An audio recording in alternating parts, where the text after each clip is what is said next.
All right, young adults, it is 2 o'clock Saturday, and it is time for the young adult Bible study that is really more of a discussion. So, we need you. So, come on now. Let's hop in. It's going to be from 2 to 3. We're going to be talking about wealth. In specific, we're going to be looking at life insurance policies. I am no expert by no means, but I do believe that there is wisdom in the community. And so we need you to be a part of this discussion. And we will be guided today again. Y'all know we've been in this book all month, and that's Brother Eugene Mitchell's book called Closing the Racial Wealth Gap. Now, if you are one of my friends who is not a part of the non-minority community, this still is a great discussion for you. Because really, life insurance policies have been, according to Eugene Mitchell, have been aimed at a specific populace. And generally, it is the affluent, and we might assume by the discussion that it is generally our Anglo brothers and sisters, but it has also been assumed to be a luxury that is really not pointed at those who are quote unquote lower class or of a lower economic stature. And so what he wants us to do in this book is to change our thinking towards it, specifically as African Americans, not looking at it as just a policy that gets to give grandma the send home that she wants, because grandma want to go out in style. She want to go out in the baddest casket known to mankind. And Eugene is saying, look, there's a place for that, because we do want grandma to get a good send-off. But really, grandma could do so much more, and we could do so much more for our families and for our communities if we would adjust our thinking towards this thing called life insurance. And so that's what Brother Mitchell is trying to get us to do. And so I do think that this is a great discussion. So to start off, come on now. Hop in, whatever social media you're on. We are looking at the discussions right now, and we want to involve you in this discussion. So, and if you want to participate in the discussion live and in person, we want to hear your voice. We want to see your smiling face. You can join us on Google Meet because where else are the young adults going to be on a Saturday at 2 o'clock when our group meets every Saturday at 2 o'clock on Google Meet. And you can also experience this on Facebook as well as on Instagram, and as well as those of you who love to watch via Twitter. Come on, join the discussion. The more, the merrier. So again, I want to start off by asking, how many of you have life insurance? And I know that there is a delay, so I'm going to ask that question and talk a little bit and then kind of loop back to it. But how many of you actually have a life insurance policy? And because I want to know about this, because this is one of the things that Eugene Mitchell presents as one of the things that prevents us from closing the wealth gap. Now, in the last discussion that we had, I shared with you that there was a gentleman that came to our church who talked about life insurance. And when he came, he actually talked about the Asian community. Now, we can't throw a blanket over everybody, so let's not assume that every Asian family is doing this. That'd be foolish. But what he does say is that there was a group of Asians that he was looking at, that he was helping, and that he saw one of their game plans. And their game plan heavily revolved around life insurance.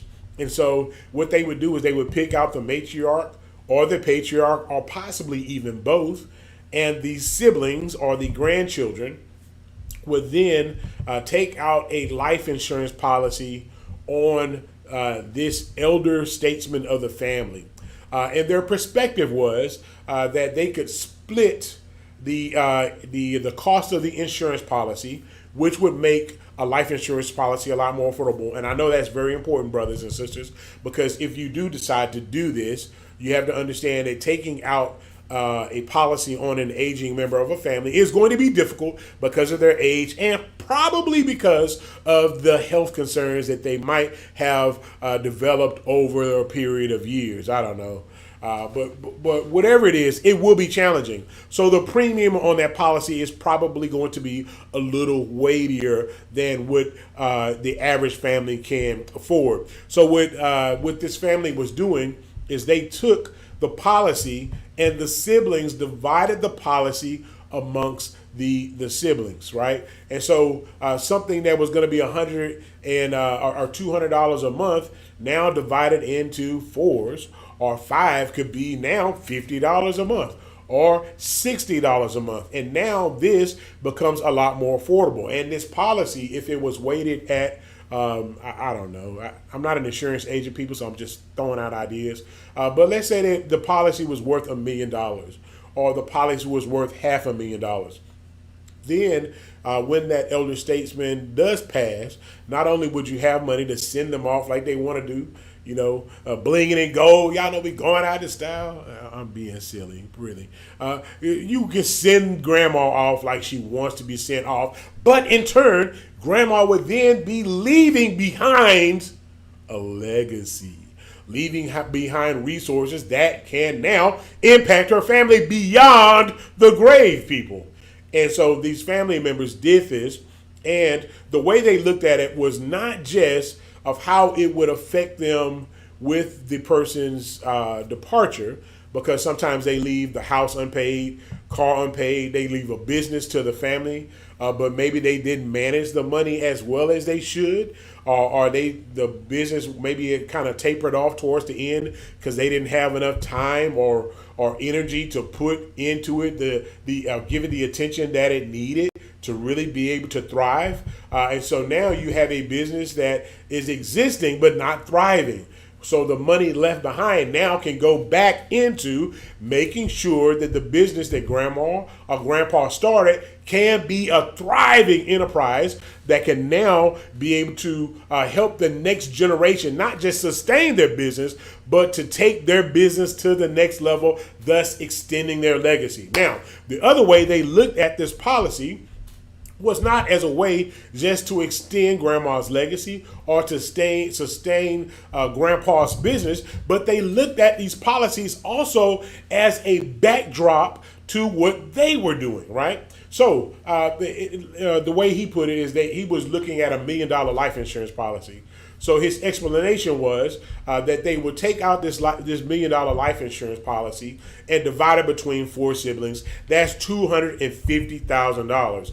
Well, so what he was sharing with us is that the average family could literally reset their lives if they had an influx of $250,000. That's $250,000. It's enough to at least pay off the house and to make the money that you have coming into your pockets now. It belongs to you. Now your mortgage is paid. So some of you, if your mortgage is paid, you'd have $1,500 back in your account, $1,200 back in your account. Some of you would have $2,000 back in your account. And so now it shifts your entire position on what you're able to accomplish, right? Now, the other thing that he talked about was businesses. They used it as a backdrop for their own businesses, because you can start a business and take out a business loan if you know that on down the line there is an influx of cash that can help you either build and sustain that business or to help you recover any losses that you might incur because of that business. I don't know about you, but I've owned a franchise before. I took out a $20,000 loan, got it all the way down to $4,200, and yeah, I was a little engine that could, but I didn't, right? And so then all of a sudden on my credit report, I have $4,200 left that I have to deal with. And so what he's saying is, look, if you have this influx of cash going on, you understand at some point you're going to get an influx of money that's going to help you clear up anything that might be on your credit report or that you might be struggling to maintain or struggling to build. And so now you feel more confident in taking risk with your own endeavors, understanding that if a business does possibly fail, and sometimes businesses do fail, brothers and sisters, you will have an influx of cash coming in to help you to restore the viability, the financial viability of your family. So he's saying, look, this is what was presented, and I wanted to know if you, brothers and sisters, have a life insurance policy, and if you do, holla at your boy, man. Tell me what your perspective is on why you have this policy. What is your strategy? What is your goal? What was your idea of what led you to actually go and get this life insurance policy? I want to hear from you. Go ahead and share with me if you will. All right, I'm looking through our chat because I do want. Thank you for joining us on Instagram. Please, if you got a question, go ahead and share. Y'all know I will talk. But at the same token, I really do want to hear from you because we need to have you join this dialogue so that you can impact this discussion. Because there are a lot of different schools of thoughts on why people get life insurance policies and what people's perspective is on the life insurance policy. One of the things that he wants us to understand is how you can strategically use this to also keep your credit clean. This is something that is not often talked about, but if you get a policy, that policy is going to incur some type of cash value, right? It will build, not incur, but it'll build cash value. And in a pinch, I know some of you might do this. I got this insight from my boy Joe Wade. Happy birthday to you. I'm going to holler at you later, by the way. And he's the one that first talked to me about taking out a loan, possibly even against your 401k, so that you can pay it back at a lower interest rate. And the interest that you're paying back now belongs to you. And because you have the lower interest rate, you're able to have a lower payment, which now helps you to be able to negotiate. Now, that's only in emergencies, party people. This is not because you want to go buy some shoes or you want to go floss or you want to go to Hawaii with your girlfriends or hang out with your boys. No. We talking about major family emergencies. My business is on the brink of failing, or some major type of happening with your home that you need to avoid, some kind of major repair that if not handled could possibly destroy the entire investment. And so these are major things that you would need to look at, but you can do the same thing also with this life insurance policy. As it's accumulating wealth, you can borrow from it, and then it serves as a way also to help protect your credit, and it gives you the lower interest rate that you need to be able to negotiate and to navigate your current situation so that you can keep your family flexible and financially viable. All right. So holla at me if you have a life insurance policy. I'd love to hear not all of the details about how much you got on your life and all that kind of jazz, but why did you get that life insurance policy? What was your strategy? Did you get enough to pay off the whole shebang, or did you just get one that said, hey, look, when I die, I want them to buy the flyest suit. I want them to buy the flyest casket. I want to be in some juicy. I want to have myself looking good, smelling good. Need to be in the finest of colognes and the finest of threads. Like, what was your actual strategy behind getting this life insurance policy?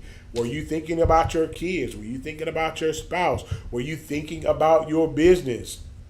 Right? What was your strategy? And how have you adjusted that strategy as you have gotten older? One of the things that we talked about last week was the whole versus the term. I'd also love to know whether you bought a whole policy or a term policy. Do you have any regrets? Are you going to adjust your strategy? And are you going to load up? I mean, some of us are still pretty decent in health, have some pretty good finances. Are you planning to possibly get more life insurance to be able to cover some existing gaps that now exist now that you have begun to acquire more? Remember, brothers and sisters, you begin to acquire and accumulate more as you stay in your profession, as you are diligent, and as you are a good steward. So as you do these things, there might be more that you need to cover because the next generation is going to inherit that entire piece. And if it has not been,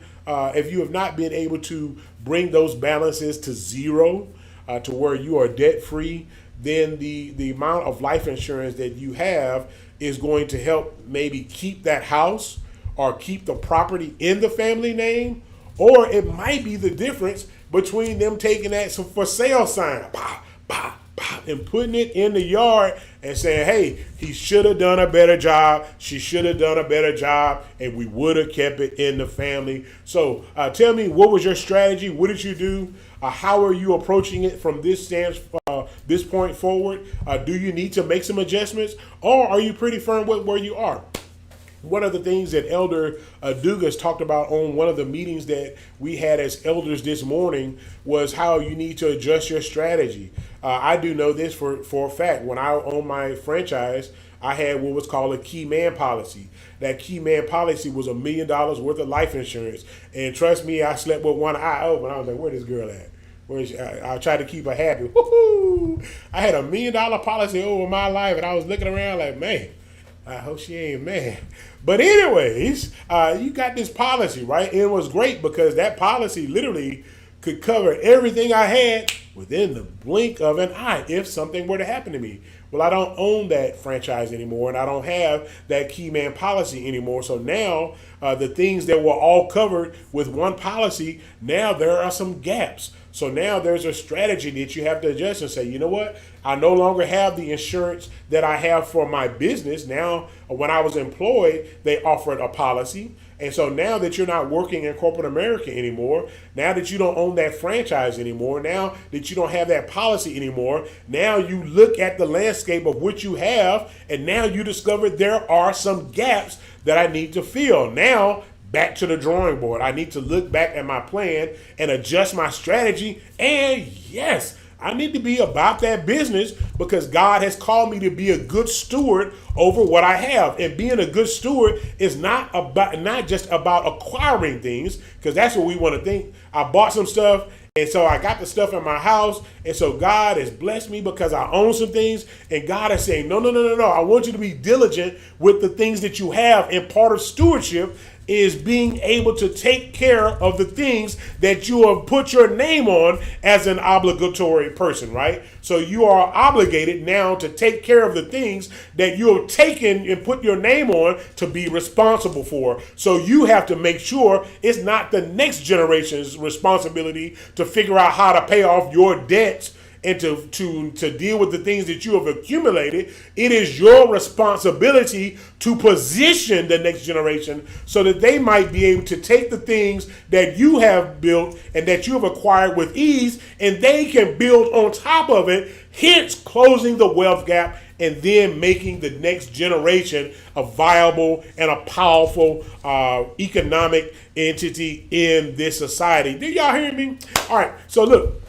That's a good intro as to what we're going to do. So we're going to continue on this book, and I'm going to throw some things out there. And I surely would love to hear just a little bit of feedback from you on what your thoughts are about the perspective that Brother Mitchell brings to us as we are in this discussion. So the rule number 2 that he has for us is insure yourself to ensure your future. Insure yourself to ensure your future. Now, that's what we've been talking about, right? And so the first statement that he makes, let me see if I can, here we go, open this up and look at it. He says, look, he said that he was tired of seeing our community not getting ahead economically. This is a thing that he took from a conversation from Cirillo McSween, who was actually his mentor as he came into the insurance business. He said the reason that he got into the insurance business is because he looked around and our community was not advancing. He saw other families that were of Anglo descent that had a family member die, and of course they cried the same tears, they mourned the same length, but they also had $250,000 in their bank, and they also had 16 acres of land that they were able to navigate from. So they still mourn, but they also experienced some joy because they have been left something that they can build on from Grandpa's legacy, right? So he says, look, this is also on page 65. We should expand our understanding and action to now incorporate estate into our vocabulary and match what others have been doing and building for generations. So he says, look, I want you to think of yourself as John Doe Estate, right? I don't want you to think of yourself as a person. I want you to think of yourself as an estate, right? Where I have an accumulation of things that I am responsible for, right? A variety of things that make up or encompass who Johnny Ogletree III is. I am not just a preacher or not just a pastor, but I am a father. I am a husband. I am an entrepreneur. I am an investor. I am a landowner, right? And I am a stockhold owner, right? I own stock, right? And so he wants you to think of yourself as an estate, right? I am a house. When you think about an estate, what do you think about, brothers and sisters? That word estate, what comes to mind when you think about the word estate? Anybody, holla at your boy, please. Share with me in the chat. Let me see if I can. What comes to mind? He says this is really the main problem with the African American community. He says, look, we don't think of ourselves as an estate, right? We think of ourselves as an individual. And he's saying, no. This is a concept of understanding your entire network. Your net worth, I'm sorry, not network, it's your entire net worth. Thinking down to the very, very small bits of what you own, not just the company, not just your home, but the things that encompass the home, the things that make up the home, the things that are inside of the home. You have to think about every specific aspect of what you have so that you can be very, very fruitful and a good steward over what you have obtained. He wants us to look at our real estate, all of our possessions, every financial security that you have, all of the cash that you have, every type of asset you have, and also the liabilities that you have.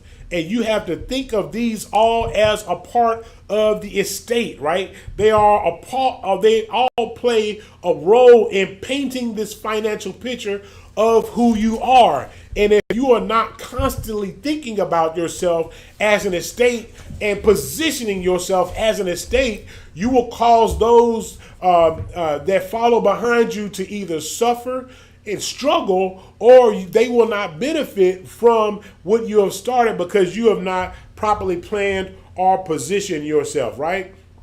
All right. So the next thing he says is, look, getting insured, think build, not bill. And so that's the next thing he talks about in it. And one of the things he wants us to understand is normally when we think about life insurance, the main thing that we think about is how much is this going to cost me every month, right? So he's saying, yeah, when you have that type of mindset, you are thinking about life insurance as a bill.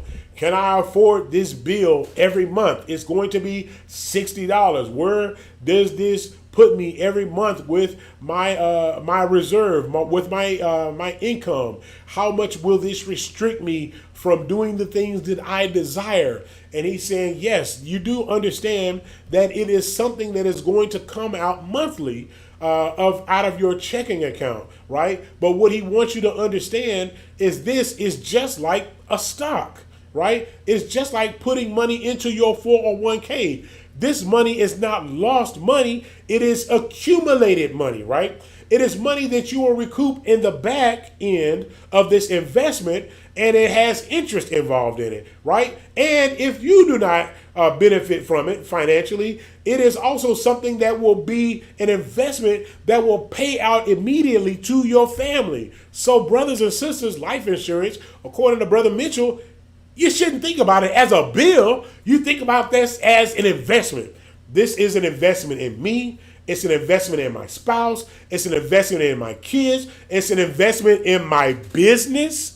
It's an investment in the land that my family owns. Whatever it is, you're thinking about this as a way to invest in your future. You want to extend your legacy, then pass something on that helps to tend to your legacy, that helps to secure your legacy. Don't position the next generation to have a yard sale with your stuff because you are not a good steward over it. right? And to be honest, brothers and sisters, that's what's going to happen to most of the stuff you have, because you're nowhere near paying it off, and you're going to pass on the next generation who is still establishing themselves things that they cannot add into their responsibilities. So the only result, the only response they can have is to sell what you've passed on, because you were not a good steward and diligent with paying off the things that you put your name on and now have decided to pass on as a responsibility to those that follow you. Amen.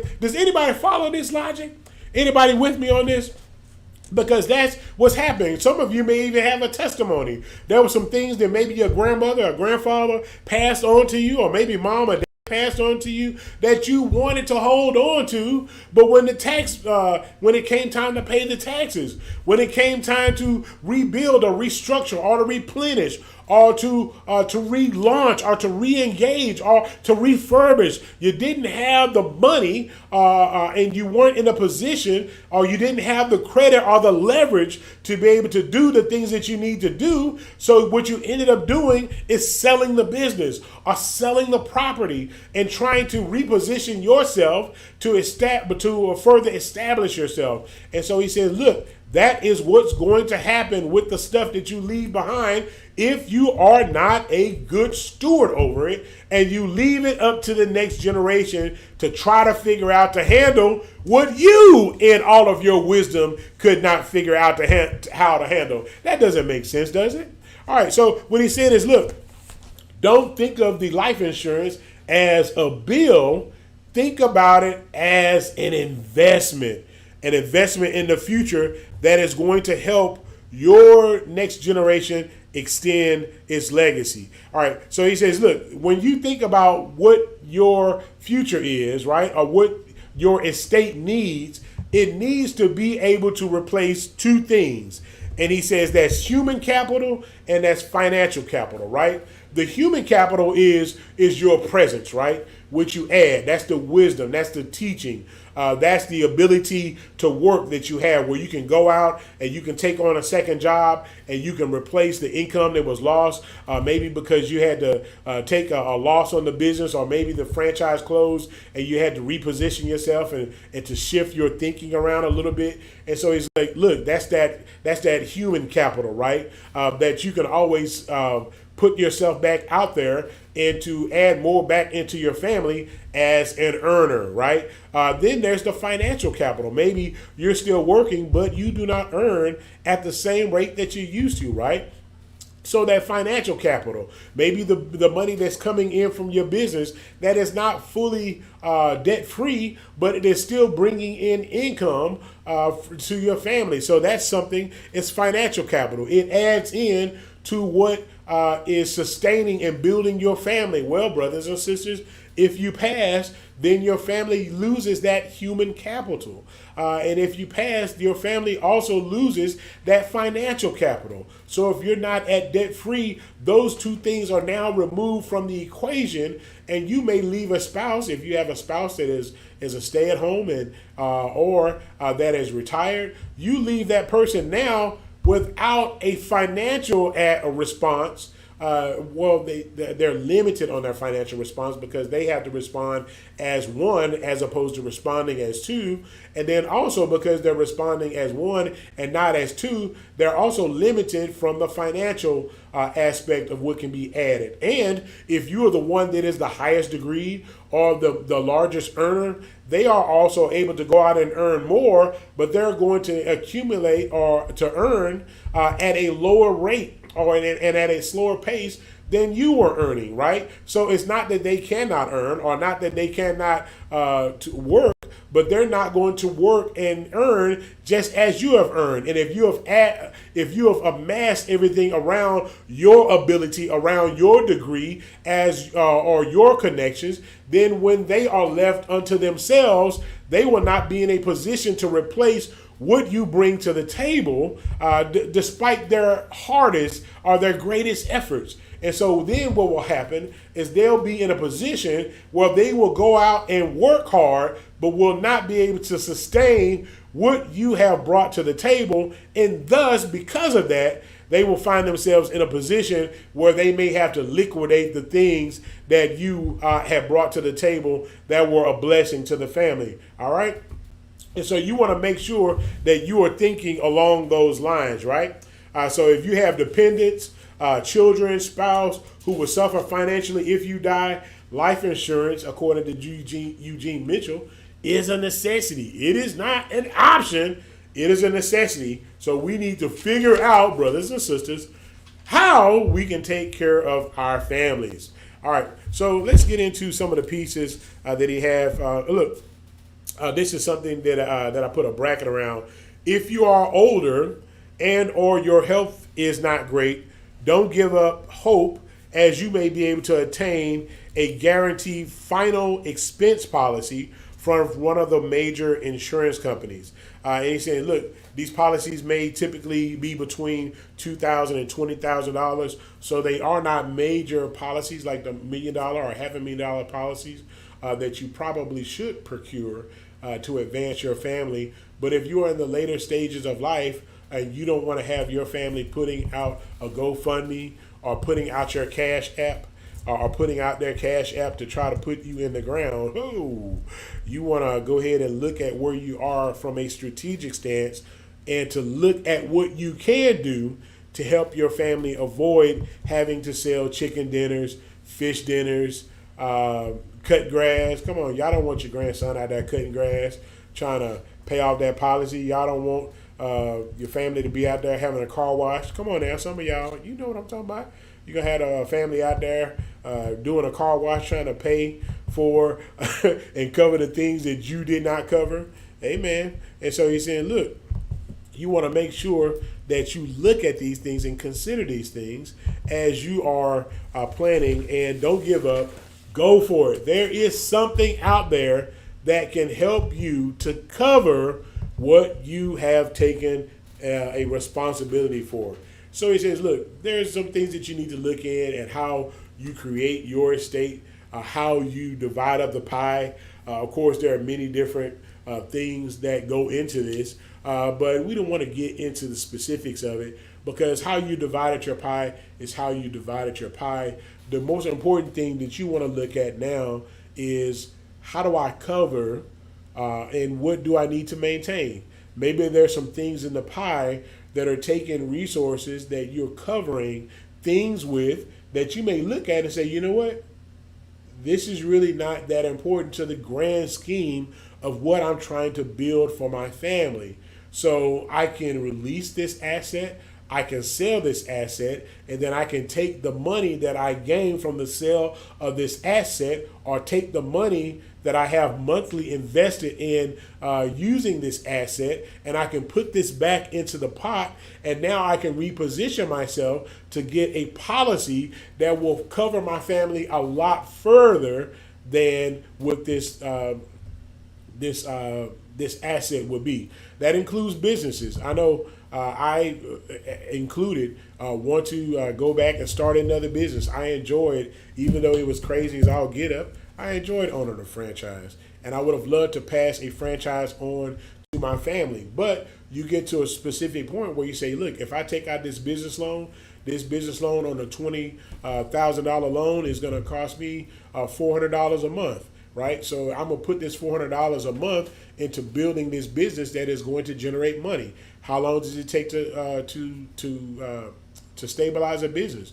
Well, statistics show it's going to take anywhere from 5 to 7 years. How much of that business becomes self-sufficient and becomes a viable income-generating asset? And that's going to be anywhere from 5 to 10 years. So you may start to look at yourself and say, okay, look, what is the income-generating potential of this business, even if I were to get this business over the hump? And you may decide, hey, look, at the very, very most, even if I could survive and establish this business, this business has a potential of adding about $20,000 to $30,000 worth of income into my family. And is that great? Yeah, $20,000 or $30,000 is great.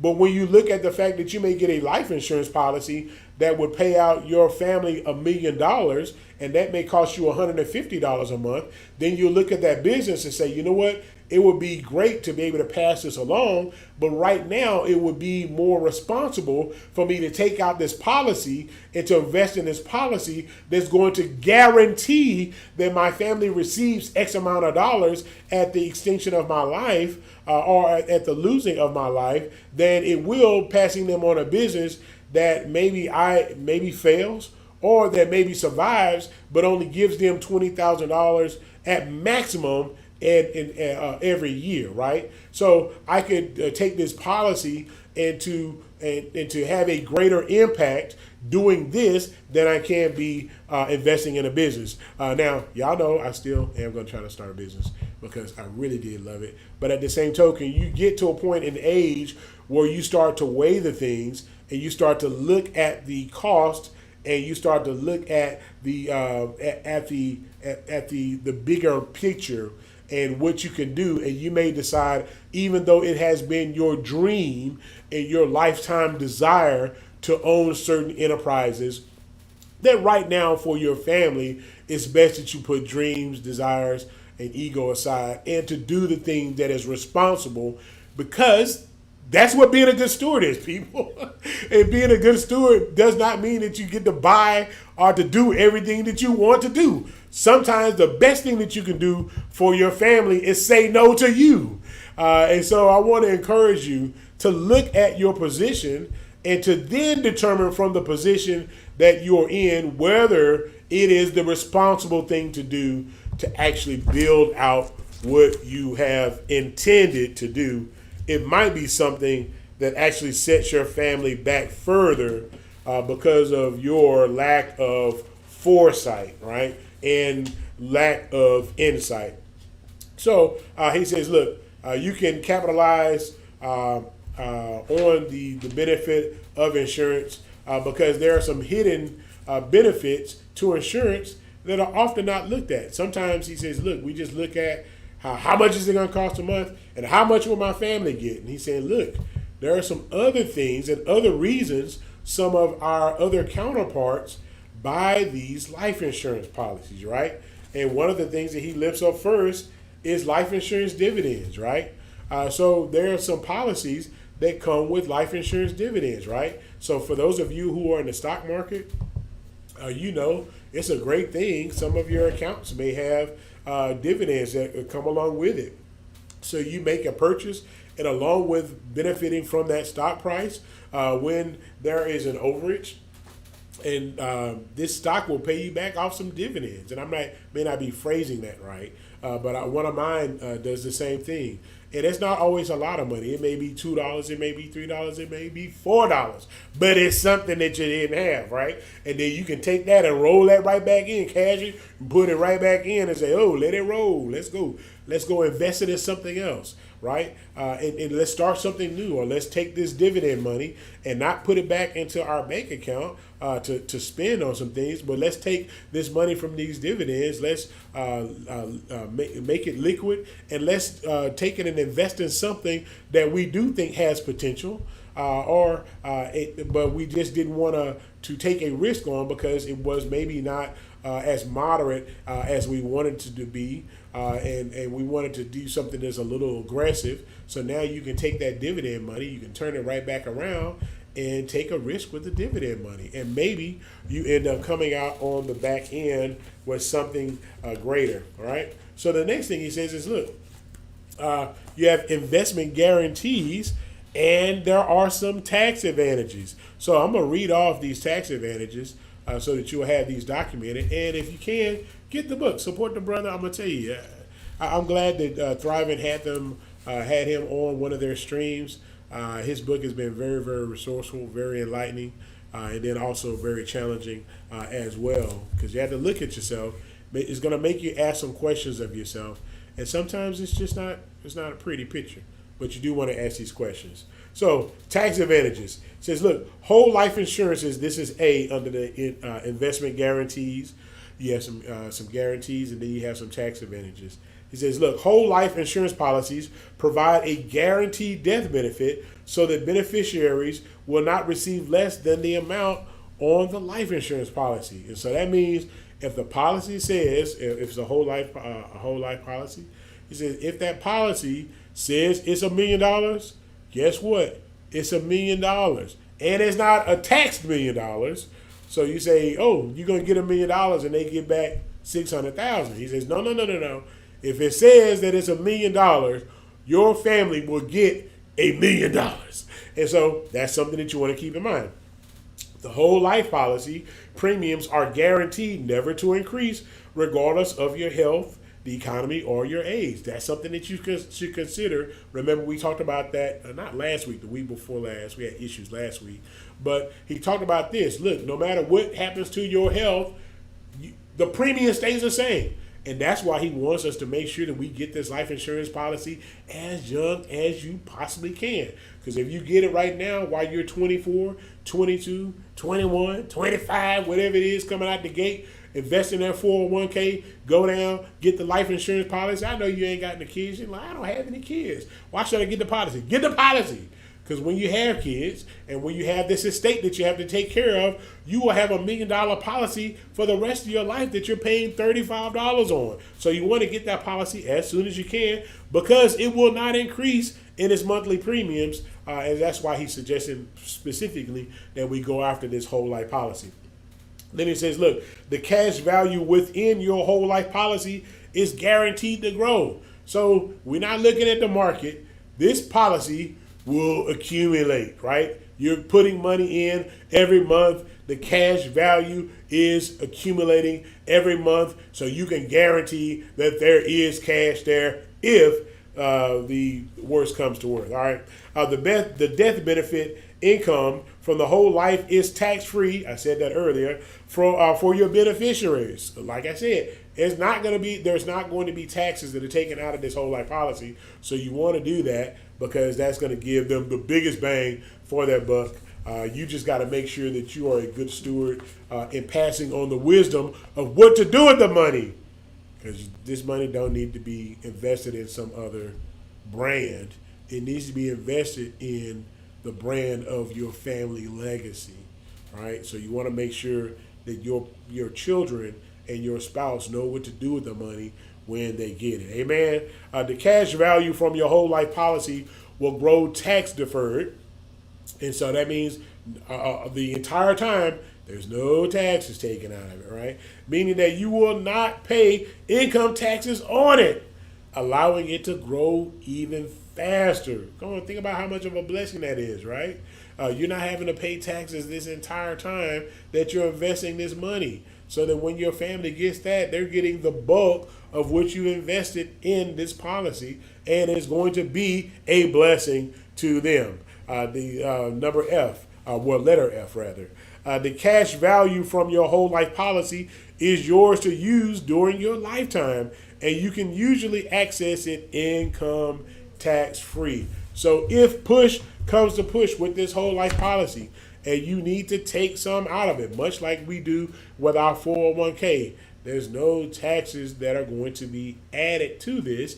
And so it is something that becomes a liquid at your need and your discretion. And it is something that you can use to help you to be able to navigate things strategically with your family. Come on now. So I'm hoping that's some good information for you to be able to look at. And then he says, look, it's semi-compulsory savings.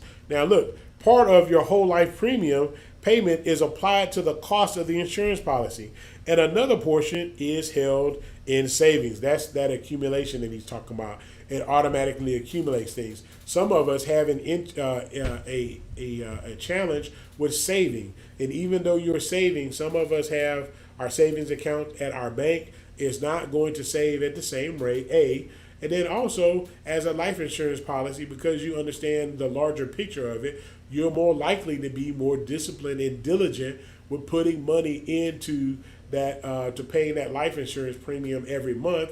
Whereas with the savings account, you may do 25 this month, you may be doing 50 the next month, and then you may mix 3 or 4 months, right, where you don't pay money into that savings. So he says, look, just look at this as a savings account. You put that money in there. Most of us put the money in the savings account and just act like it's not there. You get it taken directly out of your check, bump directly out of your account, It goes over there. When you look at your balance, you know literally that money's been taken out of there, but to you it don't exist because it's there for emergency purposes. So he's saying, look, you can look at it as the same exact process, but it's a savings account with a larger impact because at the end, even though you may save only $20,000 in your lifespan, if this policy is valued at $1 million, you save $20,000, which now becomes $1 million. Can the church say amen? All right. So he says, look, you're literally, the next tab that he says is you're literally creating your own bank. Remember, that's what we talked about earlier. You're able to take out a loan from yourself and pay back yourself, right? So literally, you can use this as a way to protect your line, and also you can use it as a way to protect the next line. One of the tips that I've been trying to implore to put into practice in my life is something that I got from one of my good friends, and he talked about how his in-laws helped to position his family for success. And what they did is they were at retirement age. They had accumulated a lot of money, but they had also been good stewards and paid off their debts. So what they had coming back in their investments was going to be more than enough to be able to take care of their monthly needs. So when their child got married, what they did is they took out a loan or took out some money from their life insurance policy or from their savings account. I don't know where they took the money from because I ain't asked all that. It wasn't my business. But they took out that money, they gave it to them to buy their first starter home. They put that money on the starter home, and then they paid the in-laws back at, I think it was like 1 or 2% interest, which meant that they had one of the lowest mortgage payments just known to mankind, right? So they used that money to position the next generation for success, right? Now, of course, they paid back all of that money. Hooray for them, because they're good stewards over their money. And if it's done for you, you should do the same thing. But it was a blessing to the next generation because they were able to not have it being paid back even at 5% interest, or right now at 4.3% interest. They were paying back at 1 or 2% interest. Now, one of the great things also about loaning that money to them, first of all, they didn't need the money because they had been good stewards over what they had, A. Then B, he talked about, my friend talked about a time where he had lost his job. He was in between jobs. He said he was able to call parents and say, hey, guys, I lost my job. And I'm looking for another job. And what they did, they say, all right, stop the payments, roll the payments that you missed to the back end of this loan, and then you resume as soon as you get your job. Day one, we want our money, right? And they were able to resume payments. And so when they were in between jobs, they weren't concerned about getting kicked out of their house. They just paid their monthly bills, right? And they were able to look for a job without having the stress of being kicked out out of their home, right? And so these are some of the things that you can do, party people, if you will look and change your mindset on certain things that we have access to now, but don't always properly utilize. Now, I'm not saying that this is the way that you have to do it, but what I am saying is let's take the wisdom, because it is a way that you might want to do it.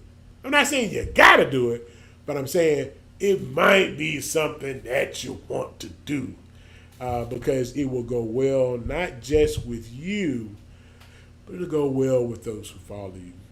Don't you want to be called on to glory? Not just to go to meet Jesus, come on now, because we all looking forward to it, but at the same token, to know that you have the peace of mind that something has been left behind to take care of your family. And I want to impress that upon you. You need to do this at some level. I don't know how you're going to do it, but I'm saying you need to make sure your family's taken care of, brother. You need to make sure your family's taken care of, sister. And if that means that you got to deny yourself, you got to cut some things off, you got to sell some things, you got to reposition yourself, handle your business because it's what God would have you to do. Amen. Hey, so that's been our time together. Got some running to do, but I have appreciated this discussion with you. Thank you for those of you who did chime in. They weren't always questions, but we do appreciate you for listening. And for those of you who shared this video or this podcast, however you want to look at it, because it will be chopped up into a podcast, I thank you for sharing this. Get the wisdom out there. Get the insight out there. Expand this discussion. Share it with others. Watch it with your spouse. Y'all had the discussion yourself. Don't have it with me. Have it with yourself. And let's make some things happen, people. Amen. Hey, look, thank you, young adults, for hanging out with your boy. Y'all know I love it. I love the discussions. I love the interaction. I love the way we sharpen each other. I love the way we build each other. I love the way the Holy Spirit uses our wisdom collectively to minister to each other. Wisdom from the divine that is able to reposition and to recharter us on a new course. Hey, I love you, and I look forward to spending next week with you, Saturday, 2 o'clock, on Google Meet, on Facebook, on Instagram, on YouTube, wherever you at. Holla at your boy.